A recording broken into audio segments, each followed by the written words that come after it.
Oke, selamat datang Mas Ali. Selamat datang Mas. Oke. Thank you. Selamat siang. Siang. Ya. Oke, udah lama kita nggak jumpa Mas. Kalau sekarang kegiatan sehari-hari apa nih Mas? Saya kegiatan sehari-harinya kerja, olahraga, ya terus gitu, bikin konten gitu. Sering bikin konten berarti Mas ya? Yes, benar. Oke. Salah satu konten yang sering saya lihat itu terkait dengan relationship gitu ya Mas? Yes, benar banget Mas. Oke, di Instagram sama TikTok gitu ya? Ya, Instagram dan TikTok. Jadi untuk kesempatan kali ini saya pengen tanya-tanya nih sama Mas Ali terkait dengan fenomena standar TikTok gitu di media sosial. Mungkin Mas Ali sebagai content creator nih punya insight apa gitu? Iya sih, kita itu zaman dari dulu dan juga sekarang itu beda gitu ya.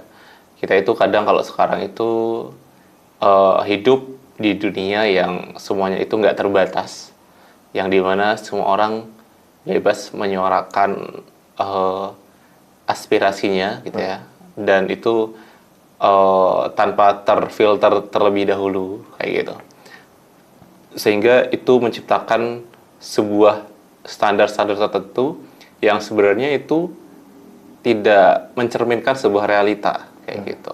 Dan sekarang standar-standar media sosial itu sudah mendominasi bagaimana individu atau pasangan ngejalanin hubungan mereka.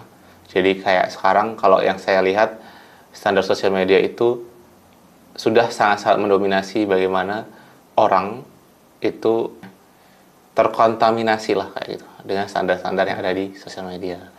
Oke. Misalnya contohnya apa nih Mas? Contoh realitanya nih yang paling sering terjadi, fenomenanya gitu. Oke. Contohnya kayak ada satu quotes yang bilang if he want, he would kayak gitu kan ya. Kalau misalkan dia mau, dia akan seharusnya berusaha kayak gitu kan. Padahal kan itu tuh adalah salah satu bias kognitif gitu ya Mas ya. Dan artinya kalau misalkan kita telan mentah-mentah kalimat itu, maka kalau misalkan dia tidak berusaha berarti dia tidak ingin kan kayak gitu kan ya. Padahal kan yang namanya relationship itu nggak sesimpel A tambah B sama dengan C kan, nggak sesimpel itu gitu. Nah itu salah satu tagline yang sangat-sangat banyak dikonsumsi sama orang-orang di luar sana kayak gitu, kayak terutama perempuan gitu kan ya. Nah itu sangat-sangat sering saya temui kayak gitu. Padahal kalau misalnya realitasnya ya nggak sesimpel itu gitu.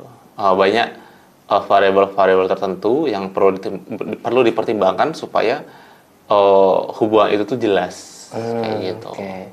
Jadi salah satu mitosnya adalah terkait dengan if you want, he would gitu kan. Padahal kan sangat bergantung dengan mungkin ciri attachment-nya masing-masing gitu. Terus juga terkait dengan mungkin ada trauma di masa lalu gitu kan.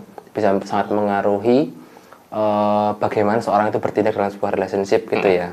Yes, benar sekali. Oke, jadi mungkin yang sering terjadi di mana seorang itu bisa punya bias kognitif yang salah terkait dengan tanggapan terkait dengan pasangannya gitu. Mungkin seorang berharap dia itu maunya terus dikejar terus, padahal pasangannya punya perspektif yang berbeda dibandingkan dengan yang dia inginkan Oke. Mungkin sekian dulu Mas terkait sesi wawancara kali ini. Mungkin selanjutnya kita akan bahas lebih dalam terkait dengan variabel-variabel lain terkait dengan relationship di standar TikTok. Mungkin terima kasih atas kesempatannya, atas waktunya. Semoga bisa bermanfaat bagi teman-teman yang lainnya di sini, gitu ya. Oke, siap. Terima kasih sama-sama Mas Hendy. Terima kasih Mas. Sama-sama Mas.